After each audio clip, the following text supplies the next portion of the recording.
नमस्कार, express news Bharat देख रहे हैं आप। मैं हूं आपके साथ सुरभि और अब वक्त हो गया देश प्रदेश की अब तक की कुछ बड़ी खबरों का। बांका जिले में व्यवहार न्यायालय के कर्मचारियों ने अपनी मांगों को लेकर बिहार राज्य व्यवहार न्यायालय कर्मचारी संघ के आह्वान पर अनिश्चितकालीन कलमबंद हड़ताल पर व्यवहार न्यायालय के परिसर में बैठ गए हैं। लोगों की मांगे हैं कि हमें भी सचिवालय एवं उच्च न्यायालय के कर्मियों के जैसा वेतनमान दिया जाए। बिहार राज्य व्यवहार न्यायालय कर्मचारी संघ के आह्वान पर अनिश्चितकालीन कलबंद हड़ताल रहेगी। इन लोगों की मांगे हैं कि हमें भी सचिवालय एवं उच्च न्यायालय के कर्मियों के जैसा वेतनमान दिया जाए। लेकिन वहां पर 1991 ईस्वी में उच्च न्यायालय पटना के स्टैंडिंग कमेटी के द्वारा स्तरीय वेतनमान का अनुशंसा किया गया, लेकिन बिहार सरकार ने 1994 में इसे खारिज कर दिया है। जब 1985 ईस्वी में लेकर 2023 तक उच्च न्यायालय ने कई बार अनुशंसा की, लेकिन बिहार सरकार ने इसे कभी लागू नहीं किया। 20 दिसंबर 2024 को विधि विभाग ने एक सकारण आदेश द्वारा उपरोक्त सारे प्रशासनिक एवं न्यायिक आदेशों को दरकिनार करते हुए सारी मांगों को खारिज कर दिया है। पुनः 8 जनवरी 2025 को पटना उच्च न्यायालय के महानिबंधन ने बिहार व्यवहार न्यायालय कर्मचारी संघ के प्रतिनिधि को वार्ता के लिए बुलाया था। यहाँ भी कर्मचारियों को कोई स्पष्ट आश्वासन नहीं मिला। कर्मचारियों ने कहा कि हम लोगों की 4 मांगे हैं। वेतन विसंगति को दूर किया जाए, सभी तृतीय और चतुर्थ वर्ग के कर्मचारियों को शीघ्र पदोन्नति दी जाए, 100% अनुकंपा पर बहाली एवं विशेष न्यायिक कैडर लागू किया जाए। कर्मचारियों ने कहा कि हमारी मांगे जब तक नहीं मानी जाएंगी, हम तब तक अनिश्चितकालीन हड़ताल पर बैठे रहेंगे। आप लोग जो ये हड़ताल जो कर रहे हैं, हड़ताल करने का उद्देश्य क्या है आप लोग का? ये हड़ताल हम लोगों के द्वारा कई दशक पुरानी मांगों को लेकर किया गया, जिसके 4 प्रमुख मांगे हैं। पहला, वेतन विसंगति। दूसरा, सभी तृतीय एवं चतुर्थ वर्ग के कर्मचारियों की शीघ्र प्रोन्नति। और तीसरा, 100% अनुकंपा पर बहाली। और चौथा, विशेष न्यायिक कैडर। तो ये आपका मांग जो ये किससे है आपका मांग? ये मांगे हम लोगों को राज्य सरकार से। तो ये कब से आप लोग हड़ताल पे आप लोग कब से बैठे हुए हैं? आज से बैठे हैं। अगर आपकी मांगे नहीं मानी जाती है तो क्या करेंगे आप लोग? तो हम लोग अनिश्चितकालीन हड़ताल पर बैठे रहेंगे। मैंने सरकार से मांग है कि हमारी चारों मांगों को मान लिया जाए, तभी हम लोग काम पे लौटेंगे। जी बिल्कुल। क्या नाम हुआ आपका? मुकेश कुमार, उपाध्यक्ष बिहार राज्य व्यवहार न्यायालय कर्मचारी संघ जिला इकाई। इनको वार्ता पर अमल नहीं किया गया है। हमारी मांग है, पूरे बिहार के लॉयर्स इस आंदोलन में उनके साथ हैं, कर्मचारियों के साथ हैं, उनके हितों की रक्षा के लिए। और बांका के भी जो है करीब 1500 लॉयर जो है इन लोगों के साथ है हमेशा, और आगे भी रहेंगे। और सबसे बड़ी चीज़ है कि इन लोगों का जो मांग है वो मांग बिल्कुल जायज़ है, और हाई कोर्ट के माननीय मुख्य न्यायाधीश को चाहिए वो राज्य के मुख्य सचिव को बुलाकर इस संदर्भ में वार्ता करें और इनकी मांग को जो है सरकार के पास रखकर इसको लागू कराएं। नहीं तो जैसा कि देखा जाए इनकी मांगे जो बहुत पुरानी है, करीब 1950 लंबित मांगे चली आ रही है। बराबर इन लोगों के साथ धोखाधड़ी किया है सरकार ने, और हाई कोर्ट को माननीय उच्च न्यायालय की उसमें पहल करने की जरूरत है। कहीं ऐसा नहीं कि सरकार इन लोगों को लॉलीपॉप दिखा करके कि चलो ये तुमको मिलेगा, उसके बाद फिर पीछे सरकार हट जाता है। जब वार्ता हो जाएगी मुख्य सचिव स्तर से और माननीय मुख्य न्यायाधीश के स्तर से, तो कोई बात विफल होने की संभावना नहीं है। जरूरत है इसी की। क्या नाम हुआ आपका? हमारा नाम संजय कुमार सिंह है, डिस्ट्रिक्ट बार एसोसिएशन के प्रेसिडेंट। आप लोग जो हड़ताल पे हैं, किस लिए हड़ताल किए हुए हैं आप लोग? वेतन विसंगति के मामले में है, और विशेष न्यायिक कैडर लागू करने के लिए, और 100% अनुकंपा पे बहाली हेतु, और सबसे प्रमुख है वेतन विसंगति को जल्द से जल्द दूर करें। इसी प्रॉब्लम को लेकर आप लोगों का वेतन विसंगति जो है वो कब से है? 1985 से। यानी 85 से आप लोग अभी तक चुप बैठे हुए थे? नहीं, कोशिश किया जा रहा था, लेकिन आपकी मांगों को दबा दिया जाता था सरकार के द्वारा, और आज जो है आप लोग एक मुश्त होकर के बैठे हुए हैं कि इस बार सरकार भी नहीं हिला सकती है। कोशिश तो यही है सर। क्या नाम हुआ आप? प्रेसिडेंट है, विनोद झा मेरा नाम है। तो क्या आपको लगता है कि इनकी मांगे जो सचमुच में जायज है? बिल्कुल जायज मांगे हैं और सरकार को मांग लेनी चाहिए, हाईकोर्ट को मान लेनी चाहिए। तो ये आपको लगता है कि सरकार को इनकी मांगे मांग लेनी चाहिए? सरकार के समक्ष भी तो कुछ मजबूरियां होगी जो इनकी मांगों को लंबे समय से नहीं माना जा रहा है। जानबूझकर इन लोगों के साथ छल किया जा रहा है। काफी लंबे दिनों से इनकी मांगे हैं और मांगे सही है। देख रहे हैं कि ये लोग आज से हड़ताल पे बैठे हुए हैं और इनकी मांगे शायद बहुत लंबे समय से चली आ रही है, तो ये कहाँ तक आप सहमत है कि इनकी मांगों को माना जाए? देखिए, मैं तमाम अधिवक्ताओं की ओर से मैं आग्रह करूंगा माननीय न्यायालय से, हाईकोर्ट के ऑनरेबल से, कि इनको उचित मांग जो है वह देना चाहिए और समान वेतन समान वर्ग के लिए लागू होना बहुत अनिवार्य है। और जो है इसमें जो अनुकंपा की जो व्यवस्था है सरकार की, वह समान रूप से लागू होना चाहिए। और जितनी मांगे इनकी है सभी जायजे हैं, कोई इन्होंने अलग से नहीं, 100% अनुकंपा की बहाली नहीं करने से कर्मचारी, जैसे कोई नौजवान साथी मेरे गुजर जाते हैं और उनकी पत्नी का नौकरी न होता है तो उनका क्या उनके साथ परिस्थितियां होती है वह खुद हम लोग भी अनुभव करते हैं। उनका मांग जायज है, सरकार को इनकी मांग मान लेनी चाहिए। मैं तमाम कर्मचारियों से अपील करूंगा कि आप अपने अधिकार के लिए 100% लड़ाई लड़ते रहिए। आप लोग का सहयोग इनके साथ है? हाँ, हमारे तमाम अधिवक्ताओं के, बाका सिविल कोर्ट के अधिवक्ताओं को मैं सेक्रेटरी होने के नाते मैं कहना चाहूंगा कि इनके सहयोग में मैं 100% निर्वाह करूंगा। क्या नाम हुआ आपका? मेरा नाम धर्मेंद्र कुमार सिंह है, जिला विधिक संघ महासचिव हूँ। मुजफ्फरपुर जिले में मोतीपुर थाना पर गुरुवार की शाम एसएसपी सुशील कुमार ने अचानक से पहुंचकर औचक निरीक्षण किया है। इस दौरान थाना पर हड़कंप मच गया, जहां पर एसएसपी ने थानेदार चैम्बर में पुलिस पदाधिकारियों को बुलाकर अपराध नियंत्रण को लेकर की जा रही तैयारियों की जानकारी ली है। थाने में अचानक एसएसपी के पहुंचने से हड़कंप मच गया है। इस दौरान थाने पर हड़कंप मचा रहा। एसएसपी ने थानेदार चैम्बर में पुलिस पदाधिकारियों को बुलाकर अपराध नियंत्रण को लेकर की जा रही तैयारियों की जानकारी ली है। समय पर केस का अनुसंधान और चार्जशीट दाखिल करने की जानकारी ली है। एसएसपी ने पुलिस पदाधिकारियों को गुणवत्तापूर्ण अनुसंधान व स्मार्ट पुलिसिंग सहित कई बिंदुओं पर जानकारी दी है। एसएसपी ने सीसीटीएस और सिरिस्ता इंस्पेक्टर कार्यालय मालखाना में भी गए और यहां पर जाकर उसका भौतिक सत्यापन किया है। थाने में ओडी में पुलिस पदाधिकारी को कैसे फरियादी से फ्रेंडली व्यवहार करना है, इसकी जानकारी दी गई। मोतीपुर थाने में लंबित केसों के अधिक संख्या देखकर असंतोष भी प्रकट किया। लंबित केसों के निष्पादन को लेकर उन्होंने थानेदार को टास्क दिया। थाने की गश्ती नियमित समय से निकलनी चाहिए, ये निकलती है या नहीं, गश्ती का कौन कौन सा रूट है, डायल 112 की टीम को क्राइम से हॉटस्पॉट पर रखा जाता है, वहीं शिकायत मिलने के बाद रिस्पांस टाइम कितना है और थानेदार से भी जानकारी दी गई है। एक्शन किया गया मोतीपुर में क्या? मोतीपुर थाने में मेरे द्वारा अभी औचक निरीक्षण किया गया है। उसमें खास करके जो केसेस पुराने पेंडिंग है उसका रिव्यू किया गया है।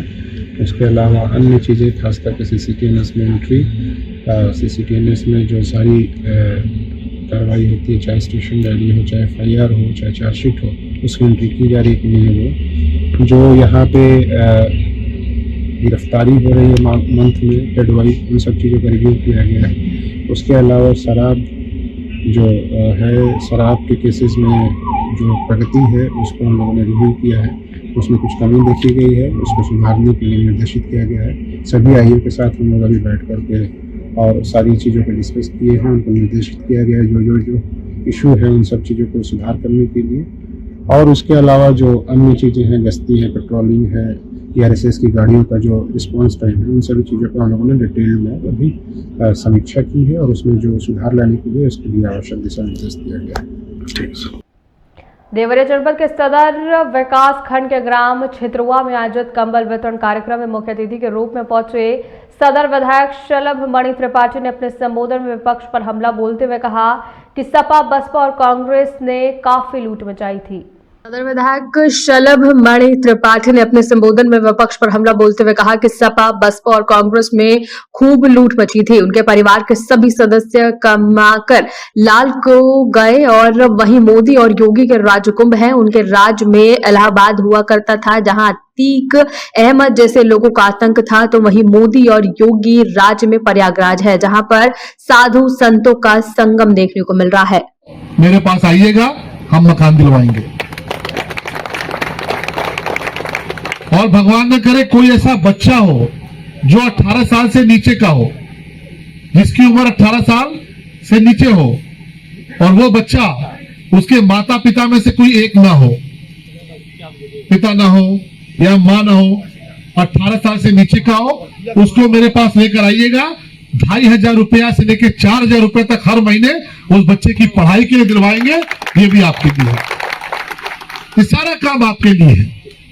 ये सरकार आपको समर्पित है, मोदी जी आपको समर्पित है। गरीब परिवार से आते हैं, उनकी माँ ने चाय बेच के, पिता ने चाय बेच के, माँ ने दूसरों के घरों में काम करके उनको बड़ा किया, इसलिए वो जानते हैं कि गांव की पीड़ा क्या है, छितरुआ में रहने वाली इन माताओं बहनों की पीड़ा क्या है। योगी जी की बहन आज भी छोटी सी दुकान पर फूल बेचती है। फोटो देखे आप, नहीं देखे आप लोग? सोचिए, उनकी बहन आज भी फूल बेचती है। 2 बार के मुख्यमंत्री हो गए, समाजवादी पार्टी की सरकार में पूरा परिवार हवाई जहाज में घूमेला, और योगी जी की बहन आज भी फूल बेचती है। ये अंतर है। और योगी जी से पत्रकार पूछते हैं, योगी जी से पूछा कि भाई सपा सरकार में तो जो उनके भाई बहन सब कमा के लाल हो गए, बसपा सरकार में भाई बहन सब कमा के लाल हो गए, गांधी परिवार तो पूरा लूटपाट के लाल हो गया, आपकी बहन फूल बेच रही है। तो योगी जी ने कहा कि हमारे देश में, हमारे उत्तर प्रदेश में रहने वाली हर बहन हमारी बहन है, जो महिला है वो हमारी बहन है, सबको सुखी करेंगे, सबका कल्याण करेंगे। अकेले हमारी बहन नहीं है, सब बहनें हमारी हैं, और इसलिए हम सब आपके लिए समर्पित है। हमारा भी जनता दर्शन लगता है, आप में से कोई आता है, भरसक प्रयास करके आप सबकी मदद करने की हम लोग कोशिश करते हैं। हम लोग भी गरीब परिवार से ही आते हैं, और इसलिए सरकार आपकी है, इसका लाभ उठाइए, समस्याओं को लेकर बताइए। सहरसा जिले के पटौरी बाजार में आज टीवीएस शोरूम का भव्य उद्घाटन किया गया। इस खास मौके पर उद्घाटनकर्ता श्री नीतीश कुमार ने फीता काटकर शुभारंभ किया है। श्री कुमार ने अपने अनुभव और दूरदर्शिता के साथ सहरसा और सुपौल जैसे बड़े बाजारों को छोड़कर बिहार जैसे छोटे बाजार में ये शोरूम खोलने का साहसिक निर्णय लिया। यह कदम स्थानीय निवासियों के लिए नई उम्मीदों और बेहतर सेवाओं की शुरुआत माना जा रहा है। में टीवीएस के सभी लोकप्रिय और लेटेस्ट मॉडल उपलब्ध हैं। ग्राहकों के लिए विशेष वारंटी सेवाएं, फाइनेंसिंग विकल्प और उच्च गुणवत्ता वाली सर्विसिंग सुविधा भी प्रदान की जाएंगी। साथ ही ग्राहकों को बेहतरीन कस्टमर केयर अनुभव मिलेगा, जिसमें उन्हें किसी अन्य शहर जाने की आवश्यकता नहीं होगी। ये शोरूम न केवल गाड़ियों की बिक्री का केंद्र होगा, बल्कि इसे ग्राहक सेवा का ऐसा स्थान बनवाने का प्रयास है जहां लोगों को भरोसा और संतुष्टि मिल पाएगी। शोरूम उद्घाटन के अवसर पर स्थानीय निवासियों में जबरदस्त उत्साह देखा गया। बड़ी संख्या में लोग इस ऐतिहासिक क्षण का गवाह बनने के लिए उपस्थित हुए। पटौरी बाजार के निवासियों के लिए इस पहल का दिल से स्वागत किया। एक स्थानीय व्यापारी ने कहा कि अब हमें गाड़ी खरीदने या सर्विसिंग के लिए शहरों की दौड़ नहीं लगानी पड़ेगी। यह कदम बाजार की उन्नति के लिए एक मील का पत्थर साबित होगा। शोरूम खुलने से पटौरी बाजार में रोजगार के अवसर पैदा होंगे, साथ ही स्थानीय व्यापारिक गतिविधियों को भी बढ़ावा मिलेगा। स्थानीय युवाओं को इस शोरूम के जरिए न केवल रोजगार मिलेगा, बल्कि उन्हें आधुनिक तकनीक और ग्राहक सेवा के प्रशिक्षित होने का अवसर भी मिलेगा। टीवीएस शोरूम का पटौरी बाजार में उद्घाटन न केवल एक व्यावसायिक कदम है, बल्कि ये छोटे बाजारों में बड़े बदलाव लाने का प्रतीक भी है। स्थानीय निवासियों ने इस पहल के लिए भी नीतीश कुमार का आभार व्यक्त करते हुए कहा कि उनका यह प्रयास हमेशा याद रखा जाएगा। देखिए, ऑफर तो बहुत सारी कंपनी देती रहती है। अभी फ़िलहाल जो है हम लोग ओपनिंग किए हैं, तो उसमें ऑफ़र दिए हैं कि अगर बुकिंग करवाते हैं पहले तो एक सिल्वर कॉइन और एक आपको आयरन मिलता है उषा का ब्रांडेड, और उसके बाद जब गाड़ी लेते हैं तो आपको एक हेलमेट टीवीएस कंपनी की तरफ से दी जाती है, वो भी ब्रांडेड है। और अभी लोन पे भी भारी छूट है, डाउन पेमेंट भी कम लग रहा है, और सारे जो भी अवेलेबल है न्यू मॉडल सारी अपने पास अवेलेबल है गाड़ी। अगर किसी का सिविल अगर अच्छा है तो डाउन पेमेंट में छूट मिलेगी, ज़रूर मिलेगी।